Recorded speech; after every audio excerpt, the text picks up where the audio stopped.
يسعد لي أوقاتكم جميعا منين ما كنتوا عم تتابعوني. واليوم حبيت أعمل معاكم لبنة. هاي هيك جبنا اللبن، رح صفيه. أنا جبت علبتين، هاي العلبة الأولى وهلأ هاي العلبة الثانية. رح أصفيه، خليه إنه لبكرة بإذن الله. هلأ هيك رح أربطه شوي بس لتخف كمية المي شي بسيط منه. وهيك هلأ جبنا السلة وجبت الفخارة بدي تقلون فيها، حطيتهم هون بالسلة. وهاي حطينا الملح. الملح كمية تقديرية على هوا، يعني كمية اللبن تقدروا كمية الملح.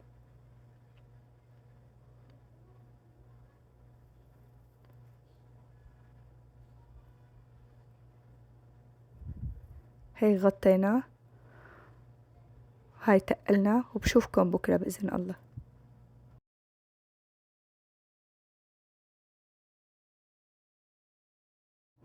وهيك النتيجة تاني يوم حسيت ملحهم خفيف، رح حط ملح.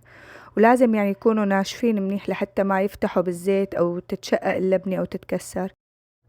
وهلأ هاي الفقرة اختيارية، أنا بحب لكها دايما بهاي الأشياء، منها مفيد كتير للأطفال وللكبار، ومنها تغيير إنه يعني شكل اللبنة، تغيير طعم على الفطور.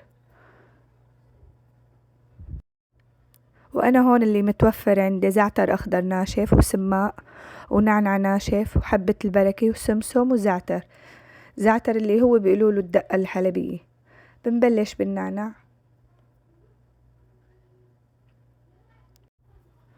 بنحاول نلكها منيح بس ما بنضغط عليها، بشي بسيط يعني إنها بس تعلق عليها.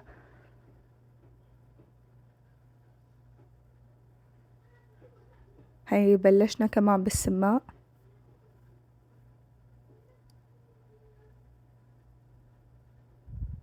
ضغطات خفيفة خفيفة.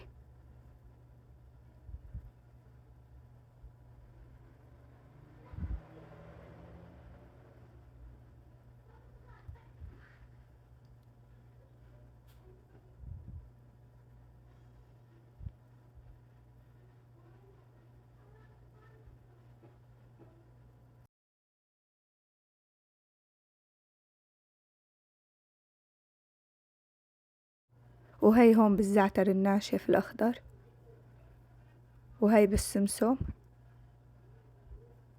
وهي بحبة البركة.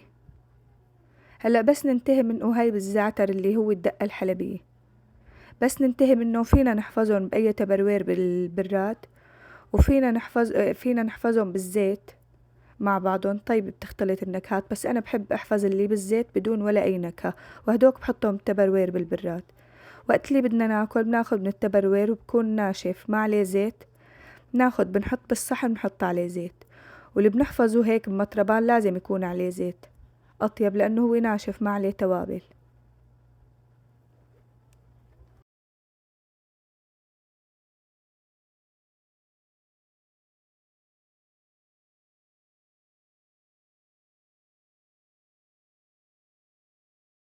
وهيك كانت النتيجة النهائية. بتمنى تجربوها، رح تحبوها كتير. ولا تنسوا اللايك والاشتراك، وبشوفكن في فيديو جديد.